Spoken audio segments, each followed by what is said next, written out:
আরো একটা বছর শেষ হতে চলল।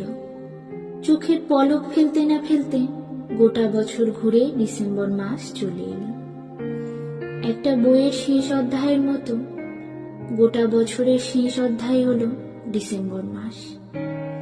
গোটা বছরে কি পেলাম, কি হারালাম, কে রইল আর কে ছেড়ে গেল, কোন স্বপ্নটা পূরণ হলো আর কোন স্বপ্নটা শুধুমাত্র স্বপ্ন হয়েই রয়ে গেল পরের বছরের অপেক্ষায়। কত কষ্ট বুকের গভীরে আঁচড় কাটলো, আর কত ভুল সিদ্ধান্ত শিখিয়ে দিল জীবন নামক রঙ্গমঞ্চে টিকে থাকতে গেলে মনকে দুর্বল করা চলবে না।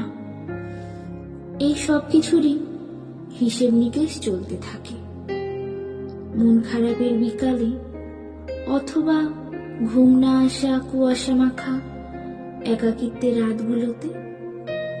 তারপর একটা দীর্ঘশ্বাস, আর মুখে বিষাদের হাসি নিয়ে অনেকটা ভয়, কৌতূহল আর আশা নিয়ে নিজের মনকে প্রস্তুত করি নতুন অভিযানের জন্য। আর এই অপেক্ষারত মন নতুন বছরের নতুন শুরুর দিন গুনে।